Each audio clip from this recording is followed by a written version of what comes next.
We have good rides for the next few days. We'll be riding out to the kilns today. I'll be leading the ride. Ty, would you mind mentioning our friend Wade?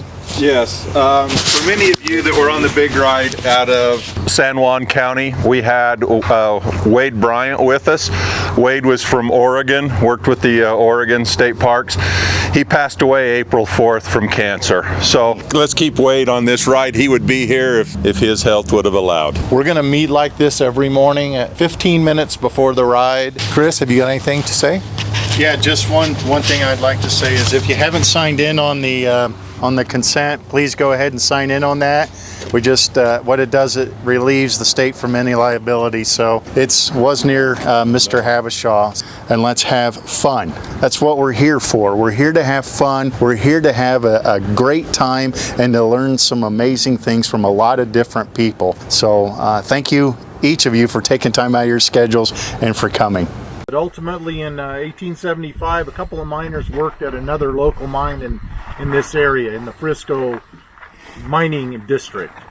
And a guy named James Ryan and Sam Hawkins, remember those names because there comes a couple of the dumbest people made the worst choice in their lives. They found an outcropping and they're like, man, that looks good. Dug down, whoa, I found some more. Dug a little more, oh, this looks good. But we're afraid it might run out, so they went ahead and filed a claim on it and sold it for $5,000 and thought they'd really made a big deal. Well, the company came in area that they had sold for $5,000. That became ultimately the Frisco mine. By 1885, over $60 million worth of zinc, copper, lead, silver, and gold had been taken out of the mine. It was a rough town. It had 23 saloons, gambling establishments, and brothels. It was considered the wildest town in the Great Basin. A newspaperman come down here and wrote a story, and in his story he said that it was a mix between Dodge City and Sodom and Gomorrah. There were multiple deaths every night. So they found a sheriff over in Pinoche, Nevada. So he comes into town, finds the worst group of guys, and walks over and says, this shit's gonna stop now. Apparently they didn't believe him. The first night on the job, he killed 6 people. After that point, things kind of settled down. The mine itself was 900 feet deep, which for me is unbelievable in the era of picks and shovels. In 1885, it collapsed. They were very fortunate. There was some rumblings. So the night crew came up. They held off the day crew, and 700 feet of the 900 feet collapsed with no deaths. And ultimately, by 1929, it turned into a ghost town and just died. And a cemetery. We'll stop for 15 minutes and you guys can walk through. It's kind of sad, and a majority of the visible markers are children. My name is Reed Embley. I'm the chairman of the Utah OHV Association. 2 years ago, when we were in Blanding, we talked a lot about needing an organization to kind of get everybody flying in the same direction, so to speak. The things that I see is happening, and it's really disappointing to me, quite frankly. That Emery deal really crushed my soul. It was hard for me to believe that could sell through the way that it did with our conservative legislators. It just blows me away. I tried to get involved with the Emery County thing. I thought we could have more of an impact. What I didn't realize is that SUWA had already got their congressional henchmen to support it and got our conservatives to go along with it. So that's, in my opinion, why we lost that. Governor Herbert didn't support us on the Emery County thing. It was too little too late. The fact that we've got to get ahead of this stuff. And that's been our problem forever, hasn't it? We always hear about it after it's been decided to go. One of the things that we feel really strongly about is funding. We're trying to talk to sponsors. Maybe will help us out with that.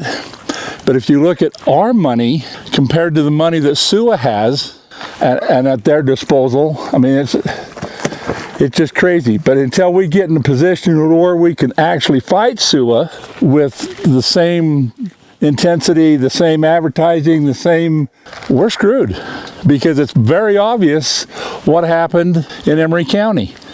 Joan. I just wanted to add, I hated asking my friends for money. That's against my grain to do it, but this time I did.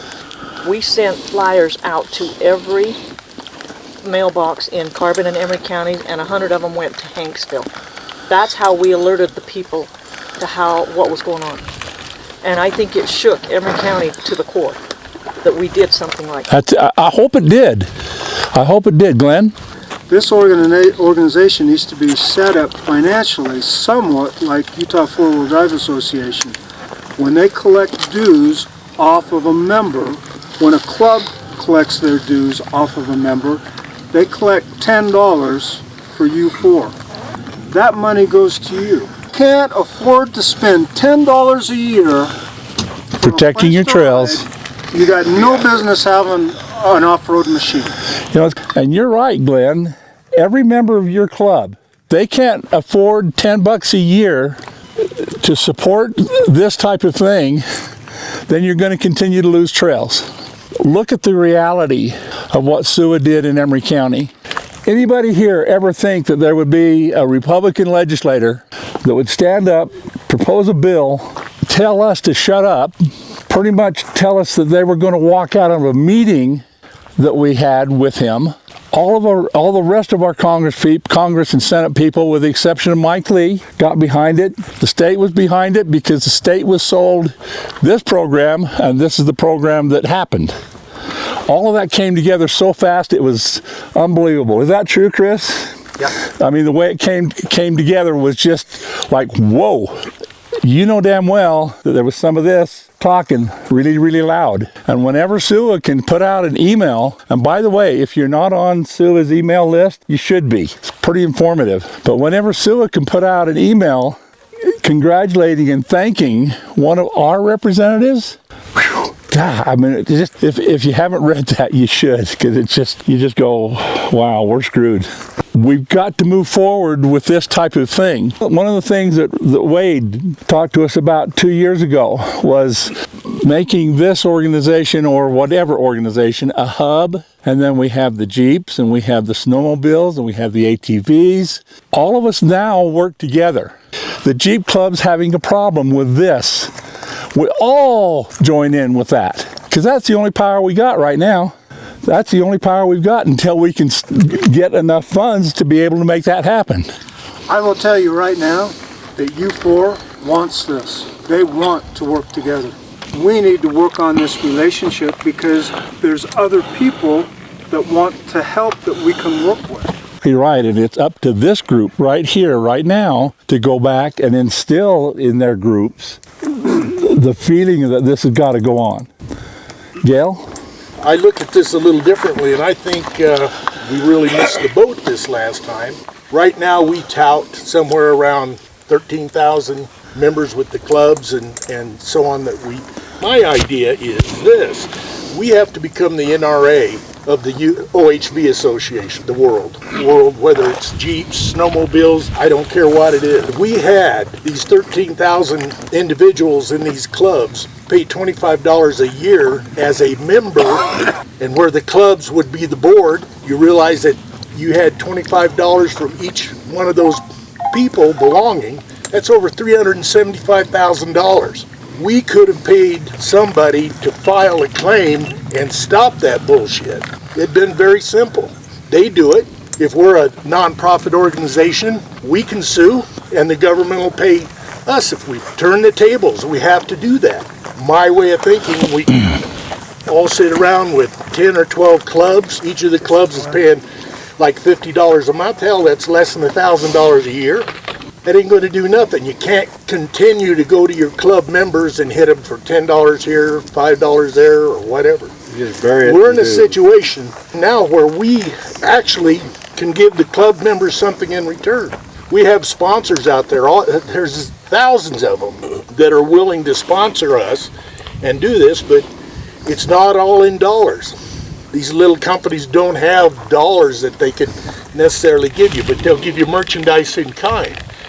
These guys right here know how to use that merchandise in kind by auctioning it off or do their banquet. There's no reason why 6 months in between we can't do a banquet. The money's out there. There's these things we can do, but 4 people can't do it. Let me tell you so far where the money's going.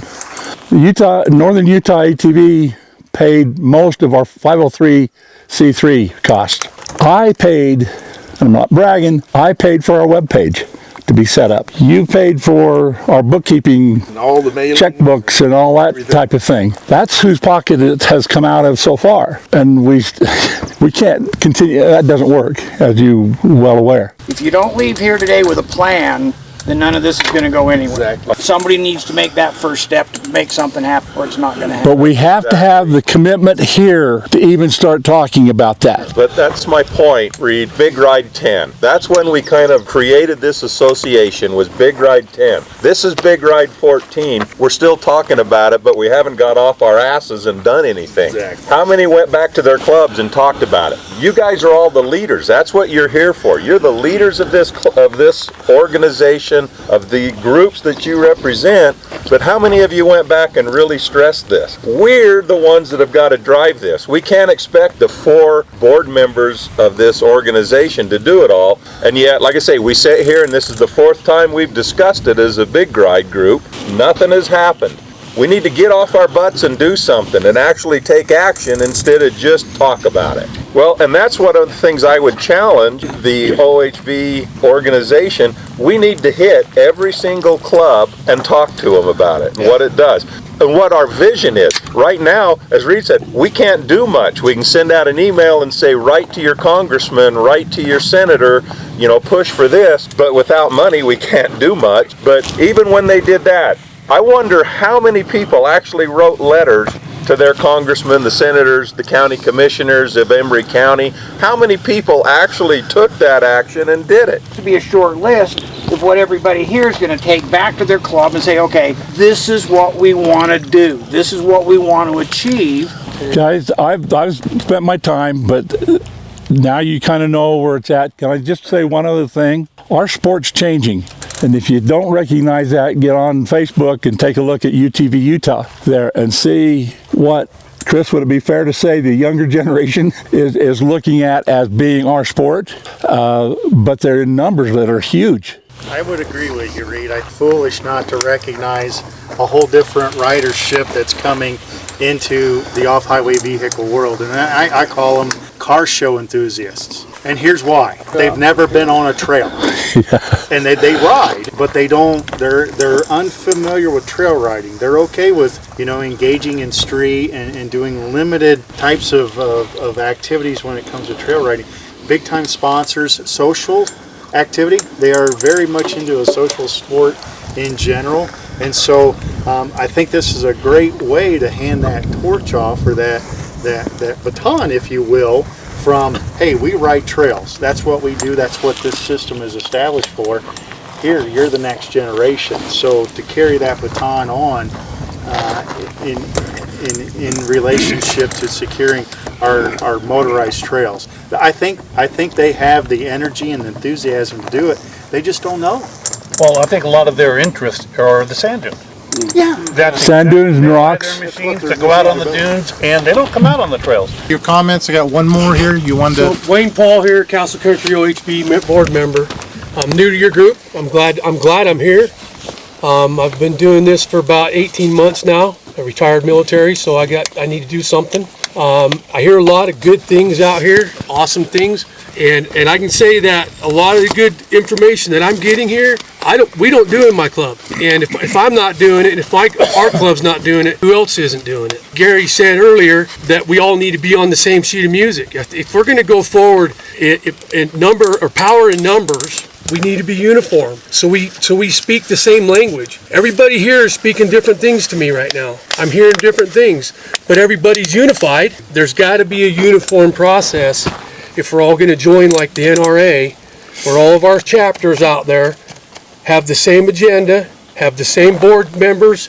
And so my concern is that we don't have the active OHV members we need in Emery County. So I'm going through some brainstorming on that.